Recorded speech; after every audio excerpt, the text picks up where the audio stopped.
Hey there everybody, welcome to the pre-recorded section of our demo for the presentation. Hopefully by this point we've already explained everything you needed to know in order for this demo to make sense. So let's just go over how the pipeline actually works from start to end with a practical example. We're going to take a specific domain, which is water engineering, and we're going to benchmark models that are fine-tuned to this domain. That's what we're going to do.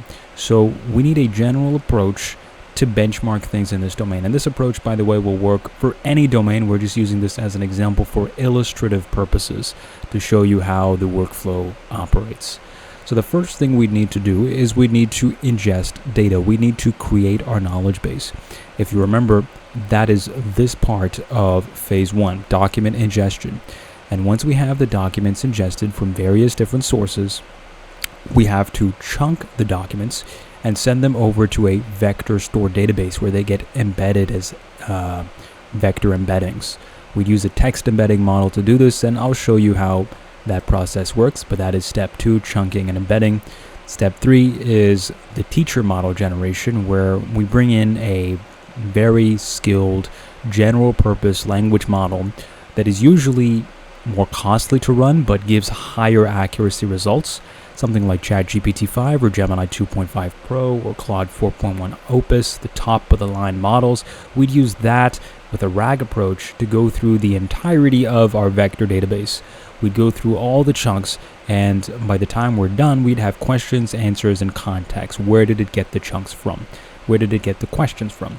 And we'd also have a difficulty tier listing, which looks something like this. We would have 5 different difficulty tiers, and we'll go into what all of these tiers mean in a little bit more. And beyond that, we have to do coverage mapping in step 4, which means we would need to look at the generated questions from the teacher model to make sure that the teacher model actually covered all of the stuff from the vector database, from our internal company documents, scraped documents. Everything we fed into the system needs to be represented over here. And over here, we're also going to make sure to do some human refinement of whatever questions and answers the teacher model generated. If needed, we can replace some things and we can exchange them with other prompts, other questions. So that's the human element of this, just to make sure that everything is going, well, at least until we have a reliable framework in place. And then the next phase after that is the student model testing, where we actually take all of the domain-specific, generative AI that we want to test, and we start testing them with the generated test in steps 1 to 4. That is, if we look at this diagram, this step over here, where we go through all of phase 1, we generate the test set, we refine everything, and now the test set is there, the benchmark is there. Now we actually have to execute the benchmark. And the way we execute the benchmark is by sending the prompts over, by sending the test over to the benchmarking agent, which then prompts the target LLM, whichever model of choice, and you get responses back, and all of the responses are logged in a file. That is step 5. Step 6, of course, is the evaluation step, where we actually check the scores and the performances using various criteria and metrics like accuracy, the latency, the cost, and so forth of the different models that we've tested. And that is the last phase down here, where we get a report card, in table form, plus some visuals, some graphs that are intuitive and easy to understand. Okay, now let's actually get started. First, we're going to start with the data ingestion, where we can upload files of our own. For the purposes of this, I've already uploaded a couple of files. I've actually scraped them from the web, as you see here. We have the comprehensive hydrology and water cycle textbook. We have the advanced dam engineering and spillway design handbook. We have 8 sources in total. I can add more if I want, like this from internal documents. Anything that I want, I can put in here. So you can also add a URL on here to scrape documents from a particular website, and you have the option to view the documents that were scraped, just the top snippets of what the documents are generally about. You can know what license they are licensed under. Are they public domain? Are they proprietary? Are they private? That type of information you can find out over here. You can get the link as well, of course. And now let's use this information and we'll consider this our knowledge base. The next thing we need to do is to chunk it. We need to send it over to the vector store database, but before that we have to chunk it, and here we're going to do the chunking with 256 token size per chunk with a 50% overlap. So over here on the right hand side, you see for each of the 8 documents we've generated a number of chunks. These chunks are essentially just the document split up into smaller, more manageable components, as we've discussed earlier in the presentation. So document 1, Comprehensive Hydrology and Water Cycle Textbook, has been split into roughly 4 chunks. These highlighted sections are the overlaps that are in here. We have a little bit of overlap, that's fine. The reason we have overlap is to preserve continuity and context of the passages. So it's good that we have the overlap, and we have a token account on the top, of course, and on the right hand side, if we look, we have our vector database. For each chunk we have a row on the database. So chunk 1, document 1 is this chunk represented by this row on the database. Chunk 2, document 1 is this row over here from this record over here, and we have it for all of them, all 36. And if you look over here, we also have the vector embedding generated for each of the chunks. So this chunk can be translated to this vector embedding. The vector embeddings, of course, have 1500 dimensions. We've just truncated them and only displayed the first 8 dimensions over here for simplicity's sake. But these vector embeddings essentially represent the entirety of the text in each chunk. This one for this vector embedding for this one, this vector embedding for this text chunk, and so on and so forth. We can use these vector embeddings on our machine learning models to efficiently and effectively find similarities between questions that we ask models and responses that we get. So now that we have that, we can go to the next step, which is creating the test set. So over here we have a prompt that's going to serve as the system instructions that we're going to send to a foundation model, a very good language model that hasn't been fine-tuned, trained to water engineering in particular. It's a general purpose model, but it is the top of the line model, and we have some instructions that we're sending. And I'm going to zoom in a little bit so we can see. This is an example of the instructions we send to the teacher. You're a teacher model, and you're going to take in a set of chunks with IDs and text, and for each fact represented in all the chunks, I want you to provide a JSON object that's essentially going to serve as a question answer pair with context. So you have question IDs, which are unique, you have question texts, you have the question type, you have the difficulty level, things like this. Okay, and you have the answer as well, of course, plus maybe some grading criteria that can be added on later. So these are the rules, and if I generate, now you'll see that the model has generated 36 questions in total, roughly 1 question per chunk. And all of these questions are from the chunks themselves. Let's look at the first question. Define the term hydrology in the context of water engineering and explain its primary purpose. Now this question was actually generated by our teacher model by referencing the first chunk. That was from the textbook document, if you remember earlier, the water cycles and hydrology textbook that I showed in the previous sections of the demo. Now, this is directly from our source documents, and this is the question the language model generated, the teacher model generated, based on this information from the source document. And it also generated an answer, and I understand that it's kind of hard to see the answer here. We should fix that formatting. But if we click View JSON, we can view the entire answer over here, and I'm going to zoom in a little bit to see it clearer. So the answer is over here. In water engineering, hydrology is the scientific study of the movement, distribution, and quality of water on Earth. Its primary purpose is to understand the water cycle and predict water availability for various uses. So this answer that it generated over here not only answers the question, it also explicitly cites our source document in answering the question. That is why this is a good approach for generating questions using the teacher model with this RAG system. Now, the same thing has been done for all the other 36 questions, where if we take a look, for example, how might the introduction of aquatic weeds impact canal conveyance efficiency? that is answered in this chunk from the source documents, and the answer to is provided in the JSON right here.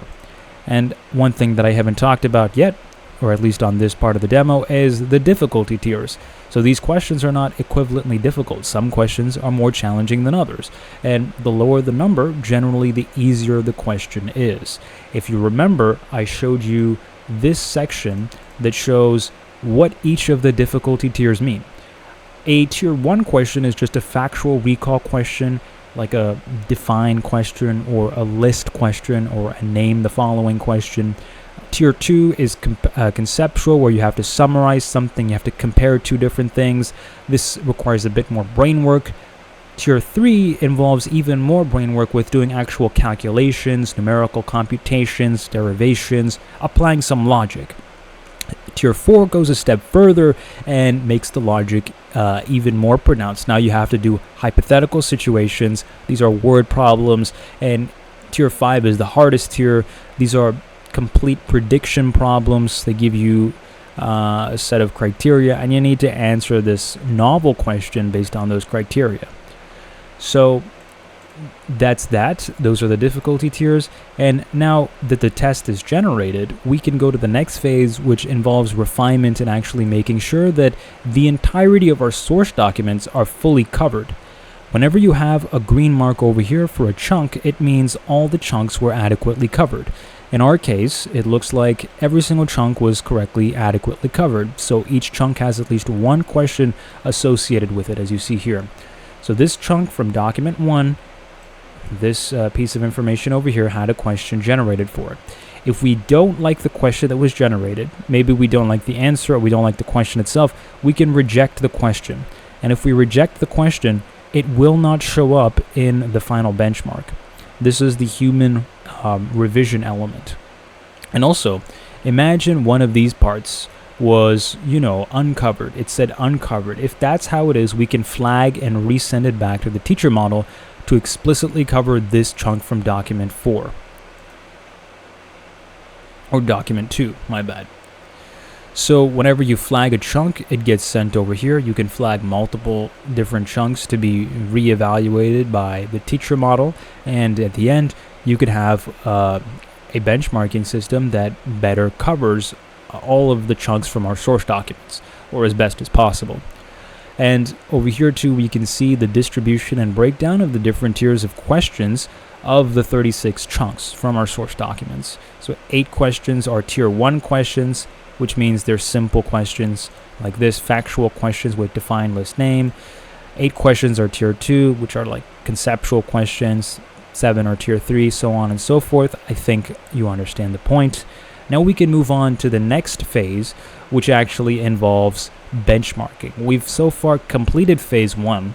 Now we move on to phase 2, which is actually starting the benchmarking test. So we go to benchmarks, and we have 3 different models over here that were trained via different methods. This one was a fine-tune of a specific general purpose model. This one was a specific model just exclusively trained for the purposes of this project and of water engineering, and this one is just using a RAG approach. So there are 3 different paradigms, and we want to see how each of these different LLM, each of these different generative AI, their domain-specific parts function. So there's also different testing paradigms where we can do zero shot, where we just give the question and expect these things to give answers, or few shot, where we give some similar questions and answers as examples first before we ask our own question to see how they perform, and then we have chain of thought, where we basically walk them through the reasoning and see how they perform on that for the different questions. For the purposes of this test, let's just go with zero shot. I'm going to select the Hydromine V1 model, and we run the test to see how this particular model performs on the benchmark that we created in steps 1 to 4. And as you can see here, the benchmarking agent goes through all of the questions one by one, and it sees the responses generated by the Hydromine V1. So this question was generated by the teacher model in step 3 over here, and this response is generated by the Hydromine model right here. Now these responses are also graded, so far it looks like the responses that Hydromine has provided have been correct. Sometimes what can happen is, like over here, you get a partially correct answer because this is a difficult question. It's a predict, a tier 5 question. Something in the answer may not be exactly what the teacher model wanted, meaning you get a partial evaluation. And at the end, you can see that this model had an accuracy rating of 97.2. And you can also compare the other models in the same way. Let's look at StreamBot. This model, based on what we're seeing at the very top, is that it looks like it's not a very accurate model. It's getting a lot of these answers incorrect. And if we just read some of these answers, it looks like this is a very silly model. So, for example, given a region with high rainfall variability, recommend a suitable dam type for water storage and explain why. This is the question the teacher asked. And this is the response that the StreamBot model provided. A dam made of giant Lego blocks, so you can make it taller when it rains a lot. This is a ridiculous answer, so of course it was graded as incorrect. And there are some answers that got partially correct, but overall, incorrect, everything. And we have the accuracy of this model over here at just a shocking 8.3%. So the previous model, the HydroMind V1, performed much better at this benchmark for water engineering than the StreamBot mini model did. And obviously, the ability to compare various different domain-specific models in this niche is very useful. It allows us to pick the best possible models for our use cases, which leads perfectly into the next step, which is actually evaluation and scoring. So that would be phase 3 that we discussed previously in the diagram. Now you have a quality report card and you have the dashboard full of visuals. So in this section, we're looking at all 3 models, the HydroMind, AquaPro, and StreamBot model, and we're seeing how they perform. So over here particularly, we're looking at this radial graph, and it's comparing across 5 different parameters of functionality and performance. One of them is accuracy, which is how accurate the models were, like how many answers could the model get correct. The next one is latency, which is how long it takes to get a response, and then cost, which is how expensive it is to get a response. Grounding is if the model actually used the source documents to provide a response. And lastly, tokens is how many tokens did it generate, right? If you remember from earlier, tokens are like words, but they're words calculated in a special way. It depends on the tokenization rules that you use, but just think of them as words for this purpose. Now, the closer a model is to the edges of this 5-sided polygon, the better it performed. So if you look at this model, the blue one, HydroMind V1, it had the highest accuracy at 97.222. The next one in accuracy was AquaPro X, which only had 87.5, and the last one was only 8.333%, and that's, of course, StreamBot Mini with its ridiculous answers. Now, you can look at all these other parameters too, and this gives you a rough idea of which model to pick. Maybe if your use case is to get like a fast model, not the most accurate model, but a cheap, fast model, you'd probably go with AquaPro X because look, it offers 87.5% accuracy. It's not terribly slow, it's faster than the blue model, HydroMind, and it's also pretty cheap, at least relative to HydroMind. It's also, giving grounded answers. So overall, this is a pretty balanced model. And just looking at this graph, you could assess that. And this breakdown over here shows the overall accuracy of the models. This is all of the models altogether. The average latency, meaning how long it took for them to respond, total cost for the entire benchmark test, and the grounding score, so how much they actually followed the sources. Now, if I look at just a specific model, maybe I just want to see StreamBot. StreamBot had only an 8.3% accuracy. It was pretty fast, it was pretty cheap, but it was not very grounded, which is the problem. And this is the tier breakdown. Surprisingly, it managed to get 16.7% of the tier 4 questions correct, maybe by fluke, but couldn't get any tier 2, tier 3 questions, or tier 5 questions for that matter. And here we have some of the top fail cases for areas of improvement for the model. This just gives you a good rundown of how poorly the model performed. Of course, if you want, you can also download the results as CSV files or JSON files to make it easier for display purposes somewhere else on a different application. Anyway, that concludes our demo. I hope it was informative, and just to make it very clear again, this is not only a demo that works for water engineering as a domain, it can be applied to work onto any domain. Great. Thank you guys for watching.